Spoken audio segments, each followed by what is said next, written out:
কি করে রেকর্ড হবে? এই যে টাকা নিয়ে রেকর্ড হচ্ছে, তাহলে দুয়ারে সরকারে রেকর্ড হয়? মানবিক মুখ্যমন্ত্রী রাজ্যের মানুষের পাশে সদা সর্বদা। পাহাড় থেকে সাগর, শহর থেকে গ্রাম, হাজারো প্রকল্প কি না করেননি, সব কিছুই করেছেন, করে চলেছেন, এখনও করছেন।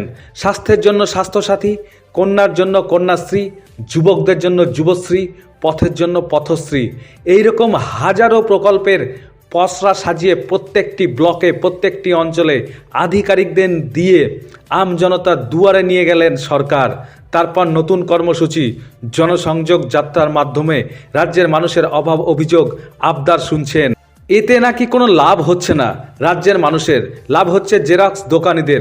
ঠিক এইরকম প্রশ্ন তুললেন হরিহরপাড়া ব্লক সিপিএমের প্রাক্তন বিধায়ক ইনসার আলী বিশ্বাস।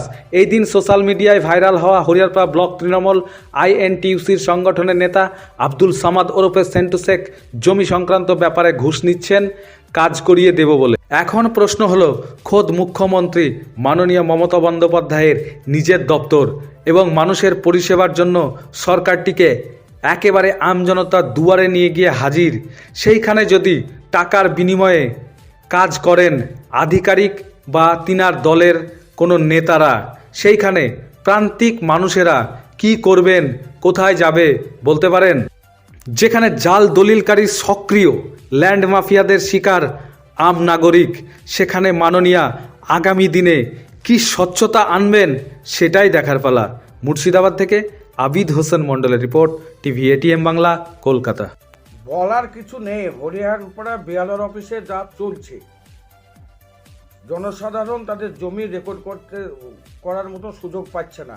দালালরা যেখানে বসে আছে, আমরা বারবার বিএলআর কাছে আমরা ডেপুটেশন দিয়েছি, এই সমস্ত কৃষকদের বা যারা জমি দাতা বা জমি ক্রয় করেছে তাদের রেকর্ড নিজে এসে করবে, এই কথা বলা হয়েছে।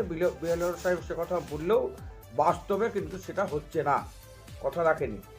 ফলে আজকে যেটা দেখা গেল, ওরাই হচ্ছে ওখানকার হর্তাকর্তা। যেভাবে টাকা নিচ্ছে, যেভাবে মানে মানুষের কাছ থেকে কৃষক আজকে ফসলের দাম পাচ্ছে না, গরিব মানুষ, তাদেরকে এইভাবে এরা টাকা নিচ্ছে। আর শাসক দলের যারা আছে, যে যেখানে আছে, একইভাবে টাকা তুলছে। এর তীব্র নিন্দা করি, কারণ এরা ওই সব কাটমানি ছাড়া বা এই টাকা ছাড়া ওদের কাছে কোনো কাজ হবে না। এটা শাসক দলের সমস্ত নেতা নেত্রীদের যদি তাদেরকে সাপোর্ট করছে বলেই সাহসটা পাচ্ছে, তারা এর প্রতিবাদ যদি তারা না করে, মানুষ তার জবাব দেবে। এক দফা কাজ করতে গেলে 10 দফা জেরক্স করতে হবে। এই জেরক্সের দোকানে ভিড় ভাট্টা, একেবারে মহিলাদের লাইন বিস্তর দেখা গেল। এবং এই প্রথম যখন দুয়ারে সরকার শুরু হয়েছিল, তখন মানুষের যে একটা বিষয় ছিল যে আমার কাজটা হবে, কিন্তু আমাদের 5 বার 6 বার হয়ে গেল দুয়ারে সরকার, মানুষ হয়রানি হচ্ছে, কোনো কাজ হচ্ছে না। যেমন আমরা দেখছি রেশনের কার্ড হবে এ কথা বলেছে, তা যাদের হয়নি তাদের হচ্ছে না।